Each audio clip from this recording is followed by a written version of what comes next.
అందుకే ఈరోజు బాధ్యత రహితంగా వ్యవహరించిన చంద్రశేఖరరావు గారిని, అదేవిధంగా హరీష్ రావు గారిని, ఈటెల రాజేందర్ని వీళ్ళు దుర్మార్గాలు చేస్తుంటే పక్కన కూర్చొని చూసుకుంటున్నామని మా మహాభారతంలో చూసినాం కదా అధ్యక్ష. ధృతరాష్ట్రుడు కళ్ళకు గంతలు కట్టుకొని కొడుకులు చేసే దుర్మార్గాలను, కుటుంబం చేసే దుర్మార్గాలను నియంత్రించకపోవడం వల్ల కౌరవ సామ్రాజ్యం మొత్తం సర్వనాశనం అయిపోయింది కదా అధ్యక్ష. ఈరోజు చంద్రశేఖరరావు గారు, హరీష్ రావు గారు చేస్తున్న అరాచకాలను, దుర్మార్గాలను ఈటెల రాజేందర్ గారు చూసుకుంటూ కూర్చున్నాడు. ఎక్కడ కూడా ఆపే ప్రయత్నం చేయలేదు ఆర్థిక మంత్రి కానీ ఈ నివేదికలు రాశారు అధ్యక్ష. ఒక్కొక్కరు ఏం చేసిరో, చంద్రశేఖరరావు ఏం చేసిండు, హరీష్ రావు ఏం చేసిండు, ఈటెల రాజేందర్ ఏం చేయలేదు. వీళ్ళేమో దుర్మార్గాలు చేసిరు, ఈయనను దుర్మార్గాలు ఆపలేదు.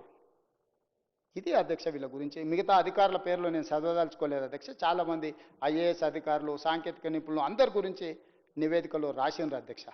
మరి ఈ నేపథ్యంలో ఈరోజు ఏమీ చేయొద్దు, చర్చనే చేయొద్దు. ఇంతకుముందే మీకు చూపించిన విద్యుత్తుకు సంబంధించిన కమిషన్లో ఆనాటి జస్టిస్ ఎల్ నరసింహారెడ్డి గారు section 8B and section 8C కింద నోటీస్ ఇస్తే మాకు నోటీస్ ఇవ్వడానికి లేదు, ఇది కొట్టేయమని కోర్టుకు పోయి జస్టిస్ నరసింహారెడ్డికి అగనెస్ట్గా కోర్టులో కేసు వేసిండ్రు అధ్యక్ష. ఈరోజు Pinaki Chandra Ghose section 8B and 8C కింద నోటీస్ ఇవ్వలేదు కాబట్టి ఇది కూడా కొట్టేయండి అని కోర్టుకు పోయారు. కోర్టు అన్నది ఇప్పుడు కొట్టేసేంత అర్జెంట్ ఏం లేదు, ప్రభుత్వం ఏం చేస్తుందో చూద్దామని. ఆ తర్వాత నిన్న ఇంటరిమ్ అప్లికేషన్ వేసిండ్రు అధ్యక్ష. అసెంబ్లీలో చర్చ చేసిరు కానీ నన్ను మా మామని ఏం అనొద్దు, మేము దొంగతనాలు చేస్తూనే ఉంటాం, దోపిడీలు చేస్తూనే ఉంటాం. ఒక ఆయన ఎర్రవల్లిలో ఫామ్ హౌస్ 1000 ఎకరాల్లో కట్టుకుంటాడు, ఇంకొక ఆయన జన్వాడలో 25 ఎకరాలలో ఇంకొక ఆయన కట్టుకుంటాడు, ఒక ఆయన మోయినాబాద్లో కట్టుకుంటాడు, వాళ్ళ ఆడబిడ్డ శంకరపల్లిలో కట్టుకుంటుంది, సంతోష్రావు గారు ఇంకెక్కడో కట్టుకుంటారు. 100 ఎకరాల ఫామ్ హౌజులు, 1000 కోట్ల రూపాయల ఆస్తులు, టీవీలు, పేపర్లు, పెట్టుబడులు ఎక్కడి నుంచి వచ్చినాయి అధ్యక్ష? తెలంగాణ రాష్ట్రానికి 8,29,000 కోట్ల రూపాయల అప్పెట్లు వస్తుంది 10 ఏళ్లల్లా. దాదాపుగా 1,00,000 కోట్ల రూపాయల ఆస్తి ఎట్లు వస్తుంది మీకు? ఆ టెక్నిక్ ఏందో తెలంగాణలో 18 ఏళ్ళు పైబడి 35 ఏళ్ళ లోపల ఉన్న వాళ్ళు 65% జనాభా ఉన్నారు. గా యువకులకు కూడా గా విద్య నేర్పిస్తే తెలంగాణ రాష్ట్రం నిమిషాల మీద $1 ట్రిలియన్ ఎకానమీకి రాదా అధ్యక్ష? మీ పిల్లలకే ఎందుకు ఆ నైపుణ్యం ఉంది? మీ పిల్లలే ఎందుకు ఇంత వేగంగా 1000 కోట్ల రూపాయలు సంపాదించిండ్రు? 100 ఎకరాల ఫామ్ హౌస్లు ఎక్కడి నుంచి వచ్చినాయి? భవనాలు ఎక్కడి నుంచి వచ్చినాయి? బంజారా హిల్స్లో ఆస్తులు ఎక్కడి నుంచి వచ్చినాయి? ఈరోజు ఈ కమిషన్ రిపోర్ట్ మీద ఎంక్వైరీ జరిగితే, ఇంతకుముందు పాల్వాయి హరీష్ బాబు గారు అడిగారు, మురళీధరరావు గారు ఆస్తి లేకపోతే సిఈ గారు ఆస్తి, ఈ గారు ఆస్తి 100 కోట్లు ఉంది, సిఈ గారు ఆస్తి 100 కోట్లు ఉంటే సీఎం గారు ఆస్తి ఎంత ఉందని వారు అడిగారు. ఆ ఎంతుంది తేల్చనికనే ఈరోజు విచారణ చేద్దామంటున్నాం అధ్యక్ష. కొలసనిక మా దగ్గర టేపు లేదు, తూకం వేయడానికి మా దగ్గర తూకాలు లేవు అధ్యక్ష.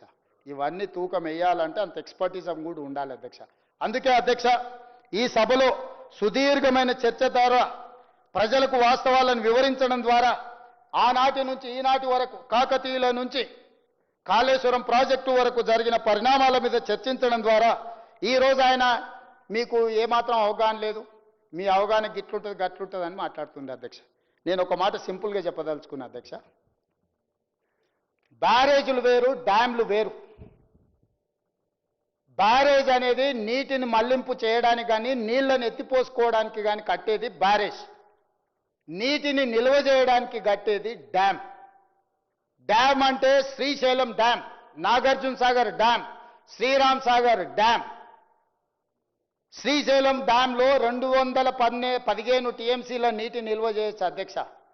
దాని సాంకేతిక నైపుణ్యం నీటిని నిల్వ చేయడానికి అవసరమైన ప్రణాళికలతోని డ్యామ్ కట్టింది అధ్యక్ష. నాగార్జున సాగర్ మనుషులు కట్టింది, పాలమూరు లేబర్ కట్టింది, చెమటని రక్తంగా మార్చి రక్తాన్ని చిందించి కట్టిన ప్రాజెక్టు నాగార్జున సాగర్లో 312 టీఎంసీల నిల్వ చేయొచ్చు అధ్యక్ష.